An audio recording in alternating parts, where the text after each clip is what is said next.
Halo semuanya, perkenalkan nama saya Syarifah Suhaila. Di video ini, saya akan mempresentasikan bisnis model Canva dari inovasi saya. TerraFilter, sistem cerdas berulang greywater, dan panen air hujan berbasis AI dengan desain modular yang estetik. Tagline saya, Harvest Every Drop, Reuse with Style. Saya mulai dari masalah utamanya dulu. Saat ini, kita sedang menghadapi persoalan air yang ganda. Di satu sisi, tekanan kekurangan air bersih diproyeksikan makin serius. Sekitar 67% aktivitas ekonomi Indonesia pada 2045 berada di wilayah rawan kekurangan air. Dan kebutuhan air bisa meningkat sekitar 31% dibanding sekarang. Di sisi lain, pengolahan air limbah masih rendah. World Bank pernah menekankan bahwa hanya sekitar 1% air limbah yang diolah. Akibatnya, pola pakai air bersih lalu buang sudah tidak efektif lagi. Padahal, di kehidupan sehari-hari ada dua jenis air yang sebenarnya bisa jadi peluang. Pertama, air hujan, yang sering menjadi limpasan dan memicu genangan. Padahal, bisa ditangkap dan dimanfaatkan. Kedua, greywater, yaitu air bekas air mandi, cuci tangan, dan laundry.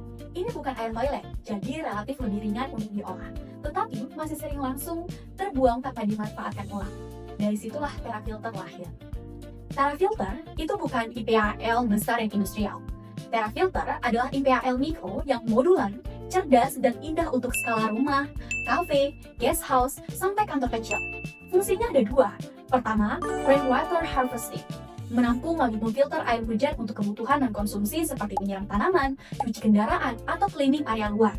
Kedua, rainwater recycling, memproses air bekas mandi, wastafel, dan laundry melalui filtrasi bertahap agar aman digunakan kembali untuk kebutuhan non-konsumsi seperti toilet flush, irigasi, dan pembersihan. Supaya gampang dibayangkan, bentuknya bukan kandung besar yang disembunyikan, tetapi panel-panel modular yang bisa ditempel di dinding seperti elemen dekoratif atau vertical garden. Di dalamnya ada multi-stage filtration dan UV filter untuk meningkatkan keamanan penggunaan non-portable. Sistem ini juga dipantau sensor IoT yang membaca parameter seperti TDS, pH, dan kekeruhan. Untuk pH dan standar non-portable, ini tidak bisa asal link, jadi hasilnya harus diverifikasi lewat pengujian bersama lab partner agar sesuai standar dan aman untuk penggunaan non-konsumsi. Sekarang, saya akan menjelaskan 9 komponen di BMC saya. Pertama, itu ada customer segments. Target pelanggan utama TerraFilter adalah B2B, yang karena lebih siap dari sisi implementasi, anggaran, dan kebutuhan operasional. Customer segmen saya adalah developer properti T1 dan 2, kafe atau restoran eco-friendly, serta guest house dan hotel butik di perkotaan. Saya juga menargetkan green atau smart cluster yang ingin punya nilai jual sustainability dan smart utility. Decision maker yang saya bidik adalah owner atau GM, project manager, facility manager, equipment engineer, sampai procurement. Buying behavior-nya juga khas B2B. Biasanya ada site survey, instalasi on-site, contract maintenance, penggantian filter, dan berpotensi repeat order untuk cabang atau proyek berikutnya. Yang kedua itu ada value proposition. Value proposition TerraFilter saya pecah jadi dua, functional value dan sustainability value. Dari sisi functional value, TerraFilter menggabungkan rainwater harvesting dan greywater recycling untuk kebutuhan dan konsumsi. Ada multi-stage filtration dan UV filter agar lebih aman untuk non-portable. Ada smart monitoring melalui sensor dan aplikasi sehingga kualitas air itu bisa dipantau real time. Ada LED adaptif yang memudahkan pemahaman status sistem. Biru untuk panen air hujan, hijau untuk kualitas anak bayi, warna kuning untuk penggantian filter, warna merah untuk kebocoran atau kontaminasi. Dan desainnya modular estetik, sehingga konservasi air terasa rapi, tidak industrial, dan bisa menyatu dengan arsitektur. Dari sisi sustainability value, sistemnya itu mendukung solar panel untuk daya sensor dan pompa mini. Dan ada program Water for All sebagai dampak sosial yang bisa dilaporkan melalui aplikasi. Kemudian yang ketiga, yaitu ada customer relationship. Customer relationship saya susun mengikuti alur IKI supaya jelas.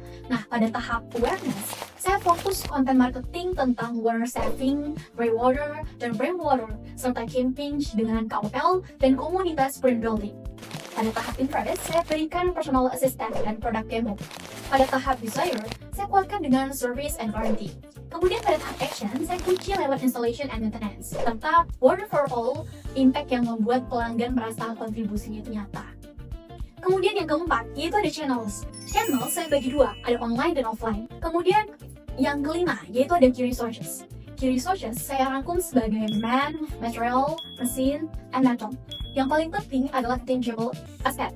Dari sisi intellectual employees, saya butuh AI engineer, IoT engineer, environmental engineer, teknisi instalasi dan maintenance, serta B2B project sales. Dari sisi teknologi infrastructure, ada aplikasi TerraFilter, dashboard, cloud server, device monitoring, alerts, kemudian ada CRM project sales, inventory system, dan payment gateway. Kemudian yang keenam, itu ada key activities. Key activities TerraFilter dimulai dari R&D, dari alpha test ke beta test, lalu ada small batch production ke QA sampai mass production. Setelah itu, installation and commissioning. Berikutnya, monitoring and maintenance. Monitoring via aplikasi, penggantian filter, service berkala. Lalu AI and IoT optimization. Terakhir, campaign edukasi konservasi air untuk memperluas awareness. Ketujuh, itu ada key partners.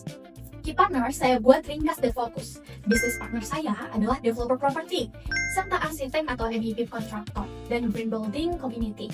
Media partner saya adalah platform channels dan event partner seperti Property Expo atau Vintage Expo. Teknologi partner saya adalah IoT and AI partner, dan partner untuk uji air dan sertifikasi, serta logistik dan installation partner.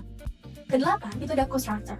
Cost structure terdiri dari fixed cost, kemudian ada variable cost, dan sum cost. Selanjutnya yang kesembilan, yaitu kita masuk ke revenue stream.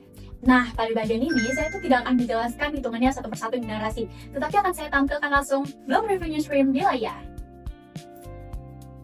Terakhir saya akan menjelaskan kaitannya dengan SDGs, karena TerraFilter memang dirancang untuk mendukung SDGs.